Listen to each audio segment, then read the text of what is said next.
नमस्कार, मैं आर्यन शर्मा आपका बहुत स्वागत करता हूं सवालों की डायरी में।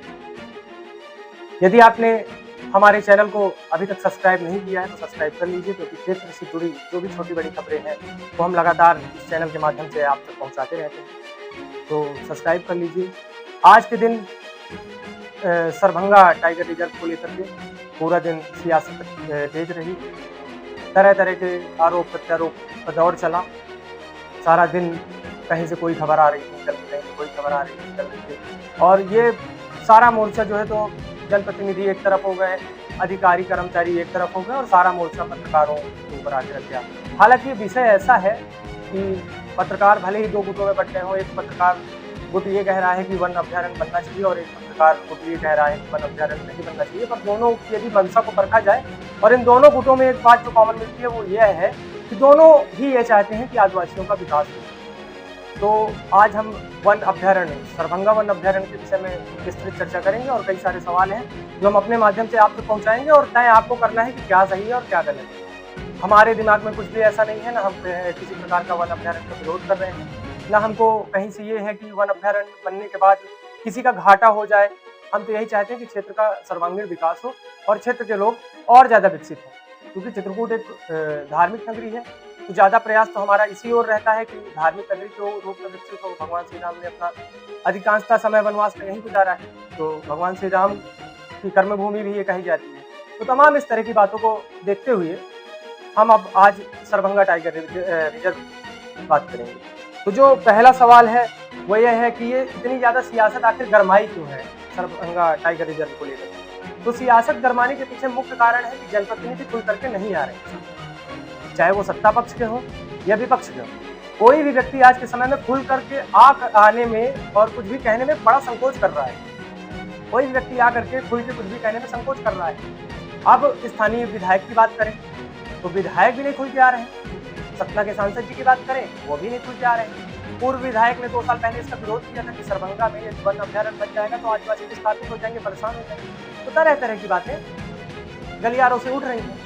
क्या फायदे की हैं, क्या हित की हैं, लोगों के क्या हित की हैं, न ये हम कुछ खुल के कह सकते हैं, ना आप और हमारे जैसे लोग कुछ खुल के कह सकते हैं। यदि इसमें कोई भी क्लैरिटी दे सकता है तो वो है वन अमला, हमारा वन परिक्षेत्र अधिकारी।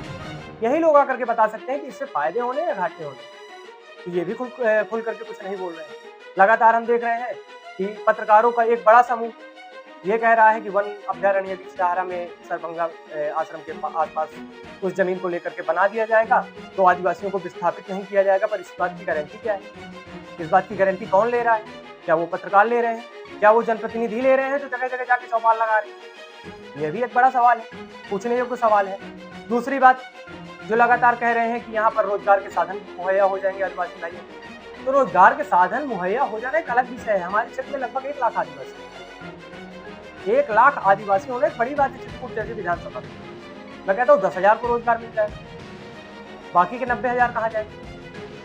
इस मुद्दे पर भी वन विभाग को आकर के खुलकर बोलना चाहिए। किसी के माध्यम से बात भी टहलवाना ओछी हरकत हो जाती है। दूसरा जो सवाल है कि जिले में सत्ता पक्ष के नेता, सांसद, विधायक, जनपद अध्यक्ष आदि सरभंगा को अभयारण्य टाइगर रिजर्व बनाने के समर्थन में क्यों नहीं दे रहे हैं कोई? बड़ा सवाल ये भी है, गंभीर सवाल है, क्योंकि ये जनता के चुने हुए प्रतिनिधि है, इनको तो सामने आना ही चाहिए। टाइगर रिजर्व इस क्षेत्र में स्थापित हो यह बताने के लिए यदि एक विधायक सामने आ जाएगा तो लोगों को ज्यादा आसानी होगी। कोई पत्रकार इस विषय को बताए, कोई आम आदमी इस विषय को बताए, इसकी जगह एक विधायक या एक सांसद या एक जनपद अध्यक्ष आकर के इन चीजों को लोगों के सामने रखे कि वन अभयारण्य बनने के बाद से ये फायदे होने हैं, तो ज्यादा आसानी होगी और लोग ज्यादा अच्छे से इसको समझ पाएंगे।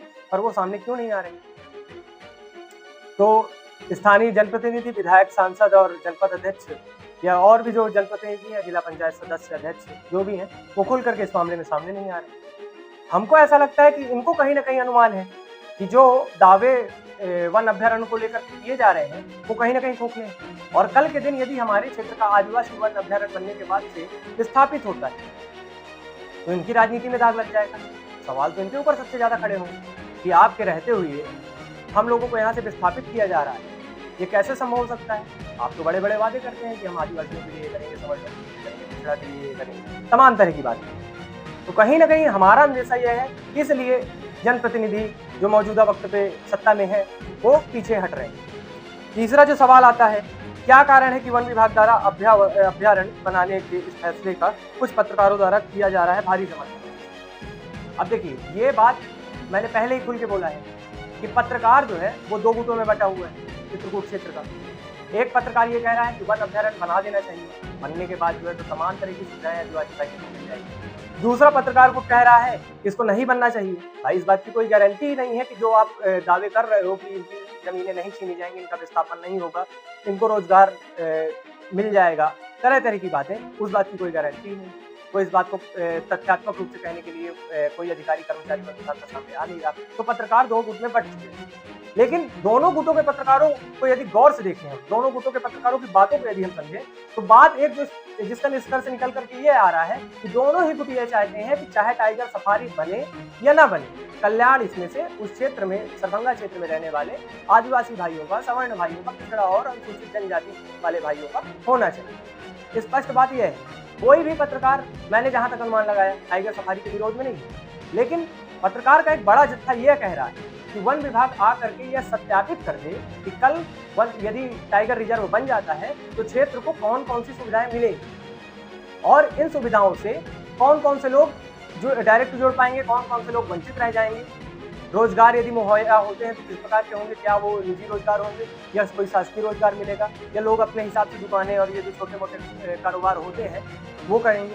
तो इन बातों की कोई अभी सफाई वन विभाग के माध्यम से आई नहीं। तो पत्रकार इस पूरे मामले को लेकर के दो गुटों में बटा हुआ है। एक और सवाल है, गंभीर सवाल, यदि सरभंगा को टाइगर रिजर्व बनाया जाता है तो क्या वहां निवास कर रहे आदिवासियों के मुआवजे अथवा व्यवस्थापन की पूरी व्यवस्था है? क्या है इसके प्रमाण? यही बात तो लगातार लोग कह रहे हैं। यदि इस बात के प्रमाण है कि विस्थापन होगा और या नहीं होगा, तो इसके पुख्ता प्रमाण विभाग आकर के सामने दे दे। हम भी यह बात लगातार विभाग सोशल मीडिया के माध्यम से विभाग से बोल रहे हैं कि यदि इस चीज के प्रमाण है कि विस्थापन नहीं होगा, इसको आप आकर के और जनता के बीच में रख दीजिए। जो भी गाइडलाइन है, जो भी नोटिफिकेशन जारी हो रही है वन अभ्यारण्य बनने को लेकर के, उन सारी नोटिफिकेशन को आप जनता के सामने रख दीजिए, सारी चीजें ऑटोमेटिक क्लियर हो जाएंगी। लेकिन मुझे ऐसा प्रतीत होता है कि यदि वन अभ्यारण्य बनेगा तो हमारे क्षेत्र का जो आदिवासी भाई है, जो उस अंचल में रह रहा है, उस जगह से डायरेक्ट जुड़ा हुआ है, वो कहीं ना कहीं परेशानी में आ जाएगा। इसके पीछे कारण ये है कि वन अभ्यारण्य बनेगा, वन्य जीवों को संरक्षित किया जाएगा, जहां पर आदिवासियों के या अन्य लोगों की जमीनें फंस रही हैं उनको वहां से बाहर किया जाएगा, बेदखल किया जाएगा। इस बात से कोई इनकार कर नहीं सकता है। और आज हम यदि देखें तो हमारे अधिकांश किसान भाइयों का और आदिवासी भाइयों का जो वहां निवास कर रहे हैं, भरण पोषण वहीं से, उसी जंगल से चल रहा है। और पहला हक चित्रकूट में आदिवासियों का जंगल में है, आदिवासियों का ही जंगल। आज सदियों से आदिवासी ही जंगलों को संरक्षित करते आ रहे हैं। जल जंगल जमीन पे पहला हक होता है, तो एक बार उनसे पूछ लेना चाहिए, उनको जाकर के बताना चाहिए। पर यह काम वन विभाग जाकर के करे, जनप्रतिनिधि जाकर के करे, तो यह काम ज्यादा अच्छे तरीके से हो सकता है। किसी व्यक्ति को प्रचार करने में लगा देंगे तो चीजें अच्छी ना हो पाएंगी और इसी तरह की तमाम तरह तरह के सवाल लोगों के मन में उपजेंगे और बड़ी सारी भ्रांतियां बनेंगी। तो एक बार वन विभाग आ जाए सामने, एक बार जो भी प्रशासनिक अमला है, जो भी शासन के बैठे हुए लोग हैं, वो आकर के सामने स्पष्ट कर दे कि इससे क्या क्या फायदे होने हैं लोगों को और क्या क्या नुकसान होते हैं। यदि फायदे होने हैं तो बेशक टाइगर सफारी बनाई जानी चाहिए, और यदि नुकसान 10% भी नुकसान हो रहा है हमारे क्षेत्र के आदिवासी भाइयों का या वो भाई जो यहाँ निवास करते हैं, तो फिर ये टाइगर सफारी सही नहीं है इस क्षेत्र के लिए। एक और सवाल, क्या आदिवासी समाज को अच्छे दिन दिखाने का दिया जा रहा है जुमला, या इनके जान माल की सुरक्षा की है कोई गारंटी? ये भी सवाल है। आज से लगभग 3 वर्ष पहले ग्राम पटना में एक फैक्ट्री लगाई गई। फैक्ट्री लगाने के पूर्व में बड़े सारे वादे किए गए कि स्थानीय रोजगार को बढ़ावा मिलेगा और यहाँ का किसान खुशहाल हो जाएगा, समृद्ध हो जाएगा। फैक्ट्री एथेनॉल की ग्रीन एनर्जी बनाती थी, और ग्रीन एनर्जी बनाया जाता है कच्चे ग्रेन से, कच्चे अनाज से। तो किसानों को प्रलोभन दिया गया कि आपका अनाज यहीं खरीद लिया जाएगा और फैक्ट्री अच्छे दामों में खरीदी। तरह तरह की बातें हुई, लोगों के अंदर प्रलोभन आया। प्रलोभन क्यों? अब एक बड़ी स्थिति हमारे क्षेत्र की ऐसी है कि यहाँ रोजगार का कोई अच्छा साधन है, पानी से वंचित जगह है, किसानी भी अच्छी नहीं हो पाती लोगों की। तो लोगों के मन में यह ख्याल आया कि यदि फैक्ट्री के माध्यम से हमारा कल्याण होना है तो बिल्कुल स्वागत है, फैक्ट्री वाले आए, फैक्ट्री लगाएं। और वही हुआ, फैक्ट्री लगी। फैक्ट्री लगने के बाद आज की स्थिति में आप वहां जाकर के देखिए, जिस जगह पे फैक्ट्री बनाई गई है उस जगह पर अधिकांशतः आदिवासी रहते हैं। फैक्ट्री के बगल से आप निकलोगे तो आपको समझ में आ जाएगी कि फैक्ट्री कितनी लाभकारी और कितनी हानिकारक है। इतनी गंदी दुर्गंध है कि वहां पर इंसानों को खड़ा होना मुश्किल है। तरह तरह का पॉल्यूशन हो रहा है। पटना में एक बांध बनाया गया, उसका वो गरीब जनता का पानी फैक्ट्री वालों को शर्म करनी चाहिए। उस गरीब जनता का पानी चुरा करके अपने फैक्ट्री में उपयोग कर रहे हैं और गरीब जनता सिंचाई के लिए जो है तो सरकार का मुँह देख रही है और बादलों को भगवान की तरफ देख रही है। तो आप गरीबों के साथ इस तरीके से अन्याय करते हो प्रलोभन दे करके, तो सारी चीजें एक तरफ है, पर भगवान का तो खौफ करना चाहिए आप कि कल के दिन इनके बीवी बच्चे हैं, हम ऐसी स्थिति पैदा कर देंगे क्षेत्र में कि आदिवासी भाइयों लोगों को तुरंत बहला फुसला दिया जाता है तरह तरह के प्रलोभन देकर, और लोग प्रलोभन में आ जाते हैं और बाद में संकट में पड़ जाते हैं। तो इसके पूर्व में यदि आदिवासियों के साथ छल नहीं होता तो आज यह सवाल इतना गंभीर नहीं होता कि क्या आदिवासियों के साथ इस बार छल होगा या नहीं। पर फैक्ट्री वाला जो एक कदम था शासन प्रशासन का, उसके बाद तो यह सवाल लाजमी हो गया है कि हमारे क्षेत्र के आदिवासी भाइयों को इससे फायदा होगा या घाटा होगा, इसको वन विभाग को आकर के क्लियर कर देना चाहिए। बड़ी सीधी सी बात है, इसमें कोई भी ज्यादा दिमाग लगाने जैसी बात नहीं है। बाघों से ज्यादा धार्मिक नगरी के रूप में संरक्षित की जाने वाली जगह है, क्योंकि यहाँ श्री राम ने अपने वनवास काल का 12 वर्ष का समय बिताया। प्रशासन को इस ओर भी ध्यान देना चाहिए। इसको धार्मिक नगरी के रूप में अभी अयोध्या को विकसित किया गया धार्मिक नगरी के रूप में, काशी विश्वनाथ में कॉरिडोर बनाया गया और सरकार प्रयास कर रही है, चित्रकूट का भी चौमुखी विकास हो रहा है। लेकिन सरभंगा जो है, जिस जगह में टाइगर रिजर्व बनाने की बात कही जा रही है, वह है सरभंग मुनि की तपोस्थली। यदि उस जगह पे बैरिकेडिंग कर दी जाती है, उस जगह को संरक्षित कर लिया जाता है, तो वहाँ ये जो पूजा पाठ और ये सारी चीजें एक्टिविटीज हो रही है, क्या वो सुचारू रूप से हो पाएगी? इस सवाल का भी जवाब देना चाहिए। अब सीधी सी बात यह है कि सरभंगा को टाइगर रिजर्व बनाना है या नहीं बनाना है, यह सवाल हम सरभंगा के लोगों के ऊपर छोड़ते हैं, वहाँ आसपास जो लोग रहते हैं उनके ऊपर छोड़ते हैं। लेकिन वन विभाग को भी इस बात की गारंटी लेनी चाहिए कि टाइगर सफारी बनने के बाद उनको क्या फायदे होंगे, क्या नुकसान होंगे, आकर के स्पष्ट कर दें। क्योंकि ये आदिवासी जो वहाँ निवास कर रहे हैं, वो आज से नहीं, पौराणिक काल से वहाँ रह रहे हैं। भगवान श्री राम के समय में भी आदिवासी थे इस क्षेत्र और ऋषि मुनियों की सेवा करते थे। भगवान श्री राम की सेवा करी है यही आदिवासी, इनका पुराने समय से इस जगह से नाता है। जैसे हमारे लिए गर्व का विषय यहाँ का शेर और चीता है, बाघ है, वैसे ही हमारे लिए गर्व का विषय यहाँ का आदिवासी थे। हम इनको भी नहीं छोड़ सकते हैं। तो जो मुख्य बातें हैं वह यह है कि जो भी फैसले लिए जाए वो आदिवासियों के हित में लिए जाए। और इस बार, क्योंकि पिछली बार जो फैक्ट्री में हुआ वो चलिए ठीक है, उसको किसी तरीके से हमने हजम कर लिया, और हजम वाली बात भी नहीं है। अभी समय आने पर इन सारे सवालों को भी हम उठाएंगे जनता के माध्यम से। पर इस बार जो भी होना है सरभंगा टाइगर रिजर्व को लेकर के, वो है बाकायदे लिखित में प्रमाणित, वन मंत्रालय दे, वन मंत्रालय का सचिव लिख करके दे, वन मंत्री लिख करके दे, और इन बातों को प्रमाणित किया जाए। एक अहम बात, आज सोशल मीडिया में पूरा दिन खबर चली कि वहाँ थोड़री पंचायत में चौपाल लगाई गई वन मंडल अधिकारी के द्वारा, और चौपाल में लोगों को वन अभ्यारण्य के फायदे के बारे में बताया गया, और साथ ही ये बताया गया कि यदि लोग भ्रामक जानकारी फैला रहे हैं तो उनकी बातों में ना आए। जब इस बात की पुष्टि हमारे टीम के कुछ सदस्यों ने डीएफओ से की, तो डीएफओ ने बात सिरे से खारिज कर दिया, बोला ऐसा कुछ भी नहीं।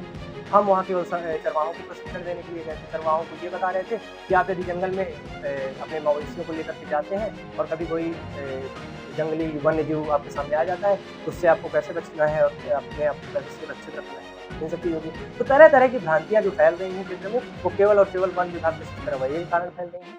एक बार वन विभाग आकर के स्पष्ट कर दे सारी चीजें, और जो भी है वह जनता पे छोड़ दिया जाए तो ज्यादा अच्छा होगा।